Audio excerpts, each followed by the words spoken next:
I'm Adrienne Giffen, and this is Now You're Talking. Parenting in the digital world can feel overwhelming, especially when you're balancing a career, raising teens and preteens, and trying to keep up with it all. Screens are constant, and sometimes real connection feels out of reach. This podcast is your chance to pause and breathe, a space for stories and insights that bring encouragement, perspective, and the reminder that you are not alone. Today's conversation is for parents who are raising children. In a world where screens compete with creativity, connection, and conversation, my guest, Pilar MacKay-Smith, joins me to explore what it really looks like to parent in the digital age, from navigating screen time and social pressure to understanding how gender dynamics, childhood memories, and everyday decisions shape our families. We talk about the tension parents feel setting boundaries around devices, why open communication matters more than rigid rules, and how creating a safe space for conversation helps kids share what's actually going on in their world. Pilar also reflects on how her own childhood informs her parenting choices and why small decisions made with intention can quietly change the course of a life. If you've ever wondered how to raise thoughtful, creative kids in a screen-saturated world without fear, guilt, or perfection, this conversation is for you.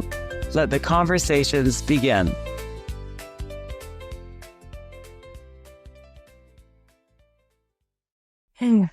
Pilar, thank you very much for joining me today. I really appreciate it. You're a Thank you. businesswoman with all the stresses that come with that. You have one preteen and a teenage children. So I just wanted to get your perspective on how you're navigating this digital era. That's really tough, actually. It's really, really tough, trying to get kids to do positive things on devices, like creativity. Both of them really love like filming things and taking photos and, editing things. And they're good at it, but also they love their music, all the things that they love, communication with friends, music, like creating, they're all on this device. So it's such a struggle getting them off. Even when they're doing something positive, it's hard to make them understand that as well. I have a hard time understanding where are the limits. Of course, my husband and I also don't see them in the same places. So if there's layers and layers of, although we do try to work together, of course, but there's so many layers of why it's difficult, especially since both of us are basically telling to get off their device while we're staring at our device, doing whatever we need to do on it, including useless things, mindless things. So it's pretty tricky. The whole thing is just so, I'm always kind of lost a little bit. Well, and you and your husband, thanks for your authenticity with that. You and your husband, you make a living by being online. So that adds even a greater complexity to it. I just want to go back to something you said when you said you and your husband don't see the kids in the same place. What does that mean? We see the kids in the same place, but sometimes he'll be a little bit more strict about screen time and being like, no, they have to actually be in a different room from the device, which I totally agree with. But then it gets into gray area when I'm like, she's making a super cool video, or she's talking to her friend right now, or she's doing IXL homework. Like homework is on devices now, her tutor is on a device. So I have a really hard time distinguishing, like, when is it time to just completely put it down? How long does that time have to be? There's positive screen time. And then, of course, there's really negative screen time with shorts being particularly, harmful, and reels, in this very ADHD world. And it's, this addiction to dopamine. And oh my gosh, it gets very blurry for me quite often. Well, it must again be so much more difficult for you because when you see the kids being creative online and that's how you make a living, that must be inspiring for you too. It is. And you want to encourage that. Yes. On one hand, because you love what you do. But there's that delicate balancing act. And you've said so much in such a little time. And then if you and your husband are on a different wavelength as far as how he sees the devices and how he sees sort of putting boundaries around them. Yeah. And he sees it differently than you do. I don't know. Keep talking. Tell me more about that. Yeah. You know, you have to we're still people. We're not AI robots. And so it's complex, you know. It can get emotional around here too. When we're talking to the kids about it, oftentimes they get pretty emotional. You know, even the context of what they watch makes arguments happen. I'm like, well, hey, you know, she got off her device. He wouldn't. Well, he's looking at something smart and she wasn't. You know, all of these layers of complication when we both want the same thing. Ultimately, we both want these kids to, love life and, you know, be successful. And also it can be quite confusing because they're both very good at communicating, you know, chatting, talking, and, you know, telling us everything that's happening in their life. Some things I'm like, oh, but, you know, but I'm like, accepting. So some of the negative effects that a lot of people say that, you know, social media and devices have, I don't see in them. They're thriving socially. They're so interested in people. They're confident out in the world. So, it just makes everything harder to, you know, put in the proper boxes and not put in boxes. It's quite confusing. For me, particularly, I think my husband sees it far more, maybe logically and black and white. Maybe I'm more emotional, but also I see more gray areas, and both are good and ways of looking at it, and both are bad ways of looking at it in their own, you know, aspects. Yeah. So it can be quite challenging to know where any line is drawn. Not only that, now everything's changing. Exactly. Yes. And AI, and, you know, there's just so much being introduced so rapidly that it's hard to wrap your mind around. For sure. Boundaries. What the heck to do? How do you and your husband reconcile your different approach and how you parent around digital and devices? Because he's a bit more strict than I am, I usually will try to be helpful to his motivation and his rules. Mm-hmm. I'll try more to accommodate that since they're a little bit tighter than mine. Yeah. And since I don't really know what I'm doing, you know, I can at least hopefully prevent them from spending too much time on screens by upholding his rules, I guess. And we don't really fight about it. It's not a battle or anything. It's just tricky. It's one step at a time, tricky navigation, right? Basically. Yeah.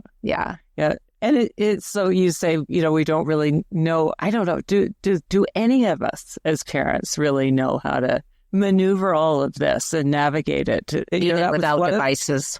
Yes, for sure. It's just added that other, as you say, layer to the whole equation of parenting. Yeah. So what's it like? And because my kids were sort of almost past this and most of them didn't have digital their entire life. What's like? What's the difference between raising a daughter in this world and raising a son? So you have a preteen daughter and you have a teenage son. What are some of the similarities and what are some of the differences? Well, I mean, I can only speak coming from my little family. Right? I'm not sure if every family would agree with me in what I see and the difference of boys and girls in this situation or anything on the spectrum of it, I guess. So I would say it is particularly different. In my home, my daughter, like I said, has an easier time putting it down, putting down the device and immersing herself in more things in her imagination. A lot of, she still plays a lot of character kind of role games, and she's interested in designing her room and playing with her clothes and whatever. So that's kind of, she does go that way. She likes it on for background noise a lot, but she immerses herself with her imagination and other things, even if it's still there, which is another point of contention between my husband and I. It's still in the room. Still in the room, yes.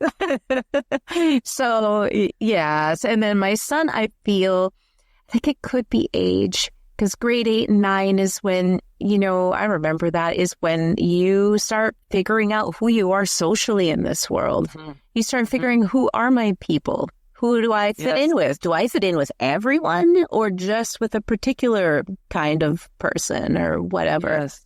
And there's so much of that happening. So he's very, very tied to communicating on his device. That's his biggest thing. More than watching things, I would say, more than playing games.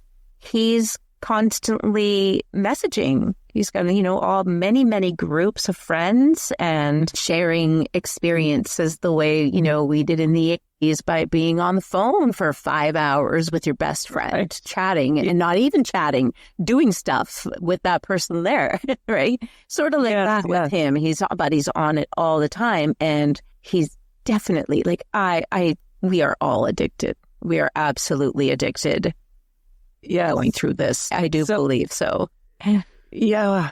But you said on a very positive note that your kids share lots of things with you. Yes. Because that's not always the case. That's right. Really? Yeah. So share a little bit about that, please, and how that's evolved. Well, I kind of always did, right? Chat with my kids. We would have chat time before going to sleep when they were really little. And when they were even smaller, I would put a lot of voices on their stuffies and talk to them. And my son would tell Deary everything. I would say, how was preschool? Who did you play with? Specific questions that bring out better answers. He wouldn't answer me, but when Deary asked, he would spill his guts. So it was just interesting, tricky little maneuvers trying to get them to say things. And I always followed that advice that I've heard so many times, where you ask them a specific question, like who is your favorite friend today, and what was the funnest thing?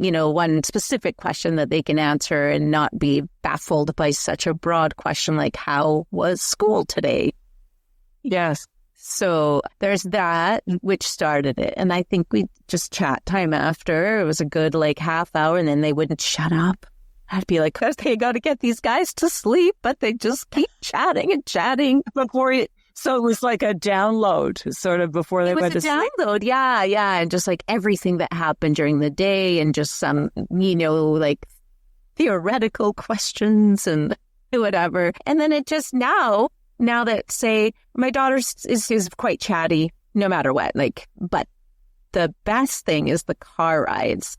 My son is just so into going for car rides and playing his music. And I tell you, we went out yesterday for 2 hours. I just time all of my marketplace pickups and drop-offs and errands and stuff. I gather them all into 1, 2, 3 hour block, and we go for a big long drive and just chat and listen to music. And he tells me so much. He tells me so many things, and I'm just trying to keep the lines of communication wide open. Yeah, I would say they're oversharers with me, but I'd rather that than anything else. So I definitely encourage it all. Yeah.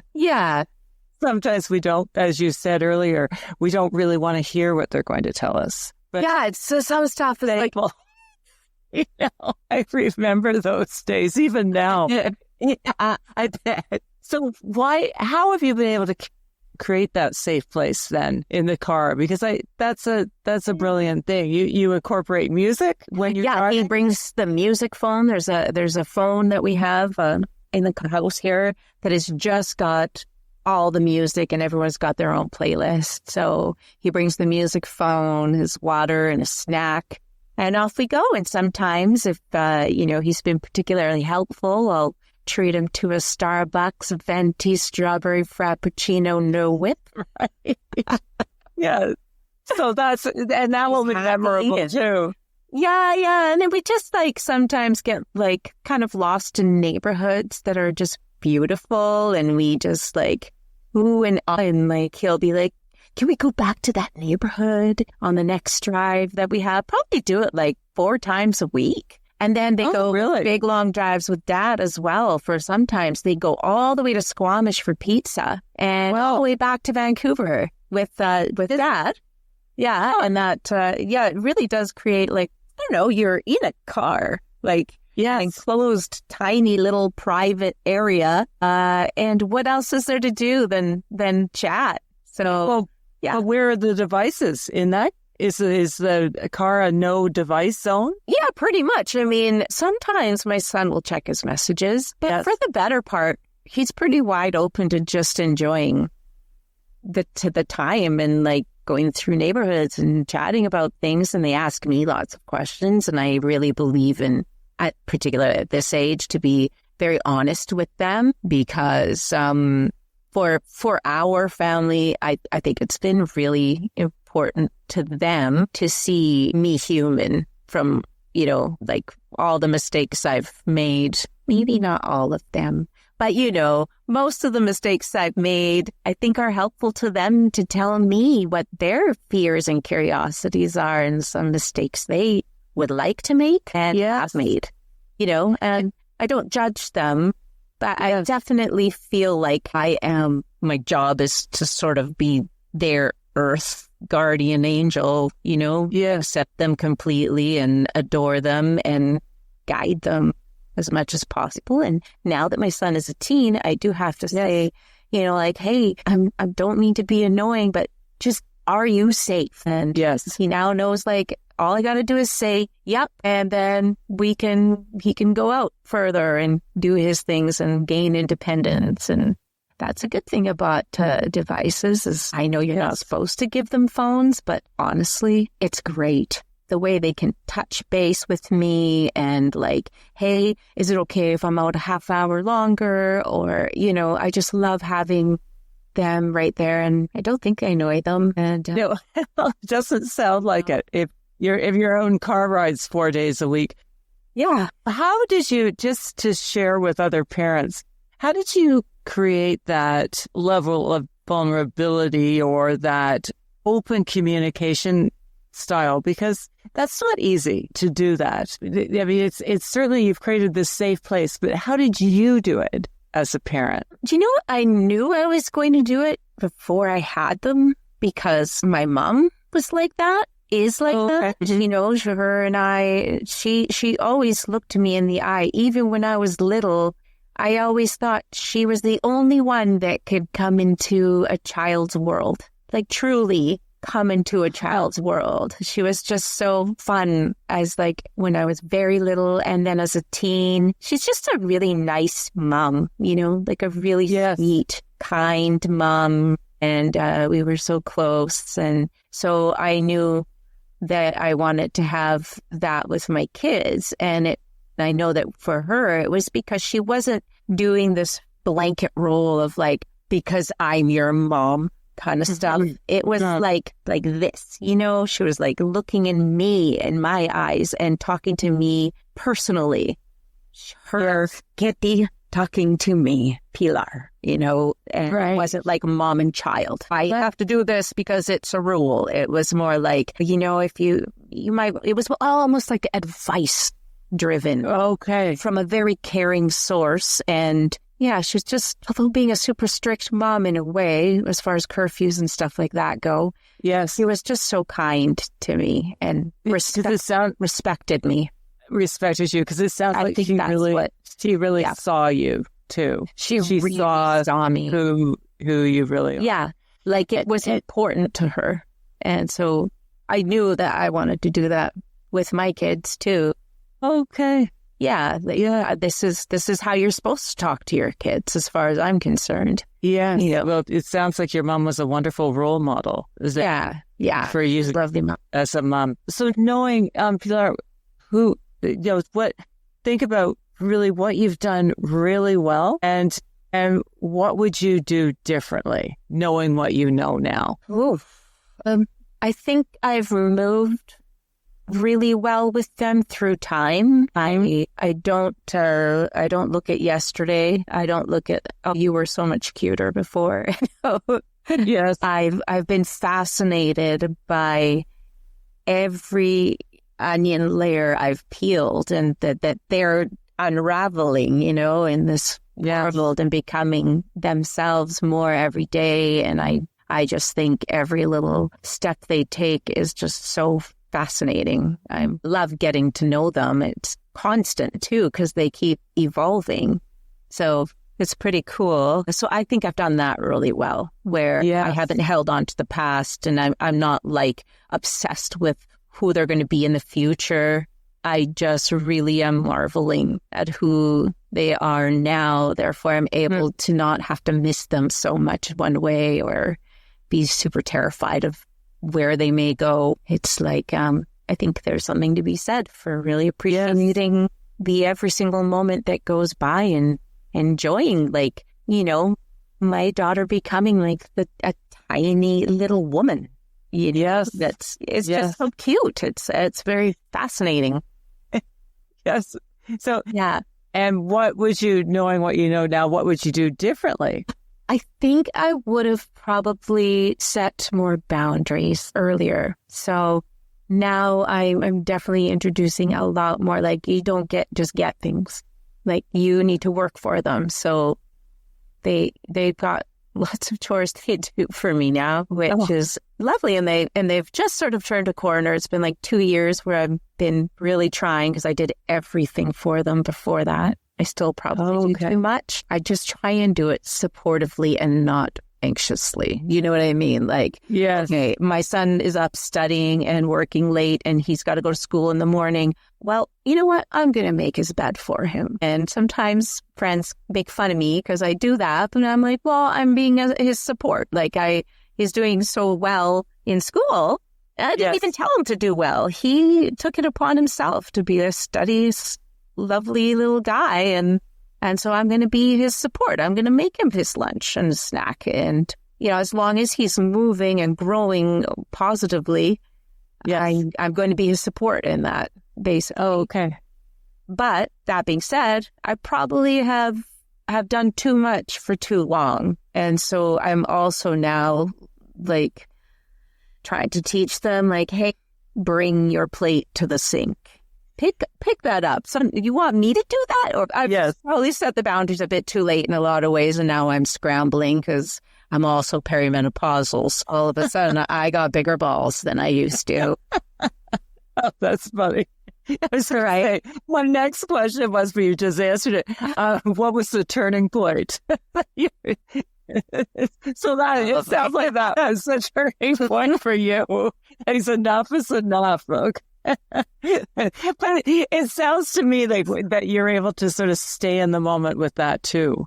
Do my best for sure. Yeah, I mean, again, it's not easy. We're all a work in progress trying to figure it out. But, so I would like to ask you some questions. May I ask you a couple of questions off of my board game? Now you're talking.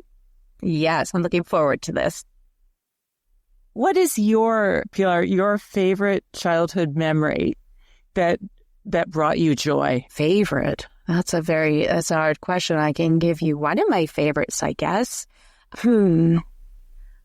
I guess the two that stand out, and I'll give you two because they're on totally opposite ends of the spectrum. But one was Christmas time.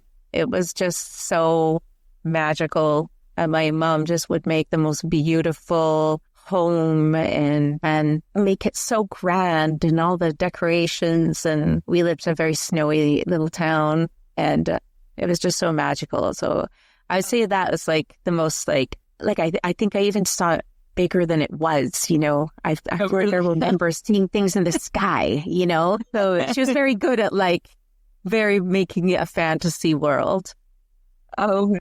And the other end of the spectrum was I liked being good at things. I was a good swimmer. I was on the swim team when, my mom would do these meditations with me at night and make me envision winning. So I was a really good swimmer. I got a lot of trophies and stuff. And that to me is also a really nice memory. One of my favorites, pinnacle things was I learned how to win and how to lose. And how to lose graciously. Yes. It was incredible. And it was interesting and happy, even though I hated swimming. Oh, I was going to say, do you still swim? I thought you just gave me your answer. Not competitively, but I do love a good pool, especially with the swim up bars. In the swim up bars. Right. Yeah. So you don't have to always swim. You can sit too in water. Float. Yeah. Yes. Yeah. That's great. What did you learn about yourself, Pilar, on your first day of high school? Wow. What did I learn about myself? That's a tricky one. First day of high school ever? Yes, your first day of high school. I do remember. I bet you go back there in a flash. Yeah. So the first moment I walked in through the doors, there was a group of grade 12s in the foyer, and one of them, which ended up being the star football player, grabbed me over his shoulder and said, I got one. I got a widget. He used to call us widgets, the grade 8s. I'm not sure why. And he carried me and they threw me in a sleeping bag and zipped it up and were running around with me. And I loved it. I don't know. I just thought it was hilarious. And I guess I learned that I'm really not scared of people. Don't scare me, maybe. In fact, I just thought it was super hilarious. And we ended up he took me under his wing all year, and wow, took care of me. And because it was so giggly and fun. Yeah. What a great story. What a great story. And you mean to tell me you haven't thought about that for a long time? I would think that would have... I haven't told my kids about it because, of course, my son started grade 8 last year. So I was like, oh, my first day. Thank you for that. So what title, I'm going to stay on the high school theme, what title would you give your high school chapter? I went to 7 different high schools. So... Oh, my goodness. Yeah. We moved around the world. We went to Spain and back and, So, and Nanaimo, many, many different places. So I went to lots of different high schools. So I would say traumatizing. Yes. So you had if you went to 7 high schools, you had many first days, really? Yeah. So that first day was the very first day of any high school. Yes. Well, yeah, but that, boy. Boy. I had to start over many, many times. Many times. How does that contribute to who you are today? I guess in the positive way, I'm very easy with all people. I don't feel just as completely belonging as completely out of place everywhere I go. I'm both to the extreme. Huh. So... Yeah, I guess that's good and bad. It has been good and bad to be in that way. Well, you certainly shows that you're adaptable. And you probably can assess the situation very quickly. Yeah. And probably sort of understand people very quickly as well. Yeah, I definitely feel like I also, I make very close friends very quickly, and they're lifers, they're 30-year friendships, and I knew in one split second, that was there. That was an option. So yeah, I think you're right. It does make my spidey sense pretty good as far as people goes, and even danger. I know when things are a little dangerous and when I need to get my back up. Yeah. I guess it makes you really keen on your looking at what's around you and being prepared for anything. Yeah, I haven't really thought about it until now. In my book that's called Unravel You, it it starts in high school, because things that happen in high school do impact us for the rest of our lives. Yeah, forever. Yeah. And without us even knowing it. Without us knowing it.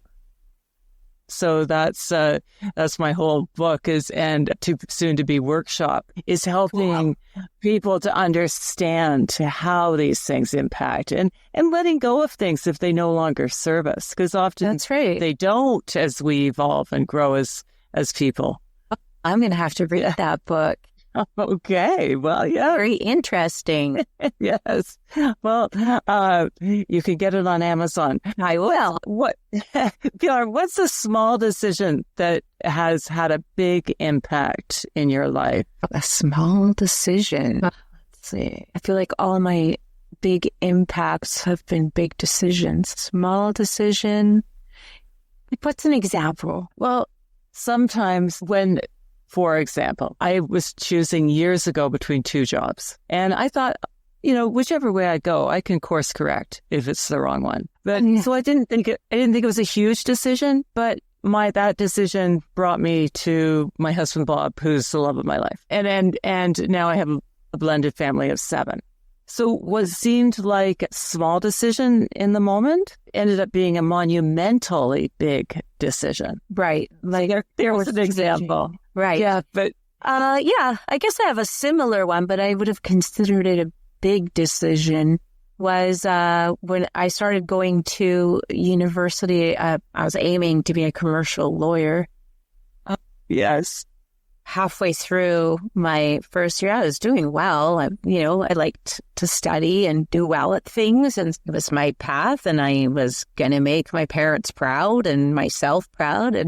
And then I just, one day it was like, I can't do this. I can't live like this. This is, if this is what it's going to be like every single day for the rest of my life, I just can't do this. So I quit. The next day I didn't go back to school, and I got my stuff sorted out and got into fashion school instead. And, that's where my entire life unraveled from is going in there and then getting really good at the illustration part. And my illustrations then became paintings. And then I was having art shows every month, and all of this like amazing, career developed out of it. And I also would not have got together with my husband had that not been the case, I'm sure. And we had, art in common and what we love to do. So and then these kids, like, it's just that's, I would say, it didn't seem like a big decision, though. At the time, I was like, whoa, I'm about to let go of everything I thought I should do. And I wanted to be good at, and decided to throw it all away. And I, started tattooing and, and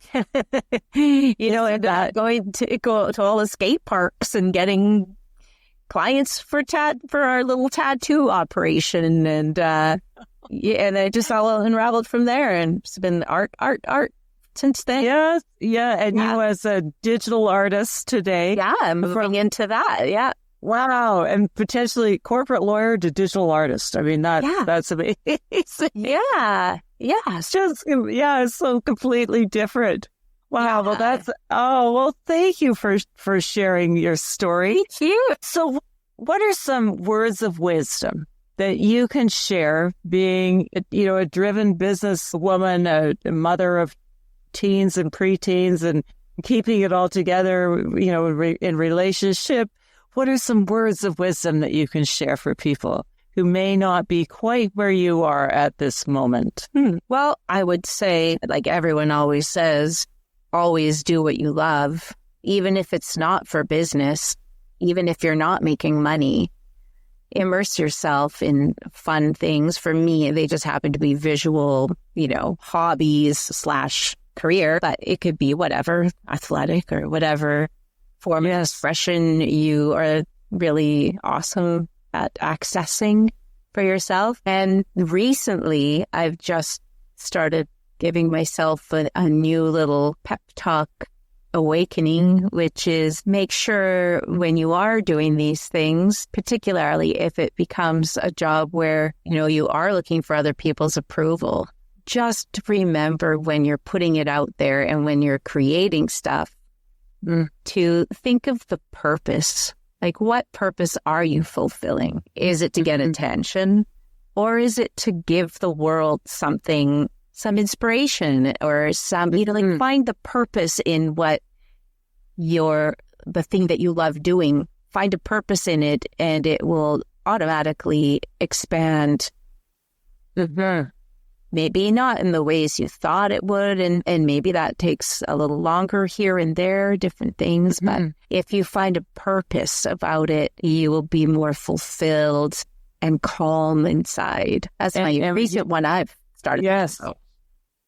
And when you say purpose, you mean of service, or to make the world better from your passion? Yes, both of those things are wrapped in one. Yes. Yeah. That's interesting, because if you get stuck in the fear of it, I guess, putting it out there, fear of what people will think, it creates quite a different end result. And also letting it feed your ego will also stop the creative flow where it ought to be. You cannot open up further and further to accept the flow if you're only thinking about what you're getting out of it or what you're not getting out of it. Like, it has to be an act of giving. Yeah. Every moment, right? Because you get wrapped up, like I'll put an image on Instagram, and I am going to look at, how many people like it or what they say about it. Yeah. But I got to always be mindful, like, don't swallow this in the ego belly. This is like just so I can figure out how to give more, Right. Yeah. That kind of thing. Yeah. I think it's pretty important. And helpful too, as we raise kids and people raise children in this digital era. Yes. To be able to give that message. Yes. To our children, that it isn't about the number of likes. It is about connection. It is about doing things with the right intent. Yes. You're right. Well, I'm going to write that down. But not easy, because you were going down one path years ago and changed course because it probably didn't feel right. 30 years ago now. It's just crazy. It's still we still do that, right? So with every post and that's right. With every step of the way, with every color you choose to paint with next, it's a constant staying in the right focus and the right intent, doing it for the right reasons, and then you can grow. Yes, and help others to do the same. Well, Pilar, thank you very much for sharing your words of wisdom and being part of this. Thank you. I appreciate it very much. You did make it easy.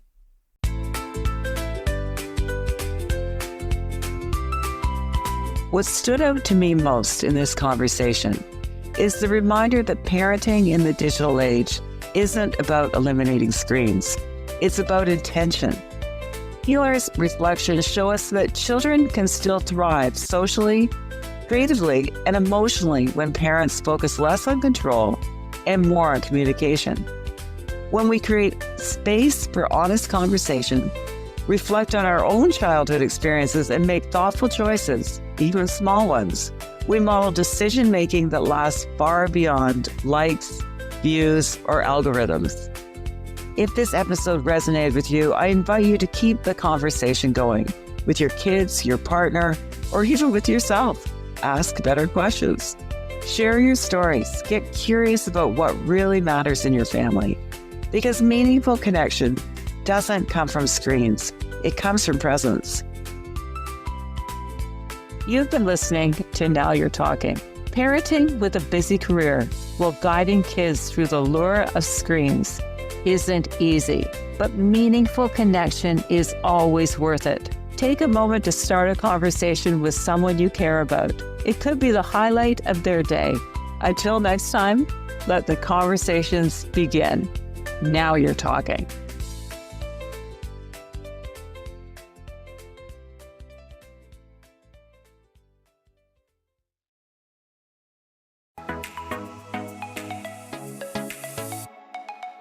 I'm Michelle Abraham, and we are honored to have Adrienne Giffen's Now You're Talking podcast on our High Vibe Podcast Network. For more high vibe shows like hers, head on over to highvibepodcastnetwork.com and grab your free gift from our gift vault from all of our hosts. Until then, stay high vibe.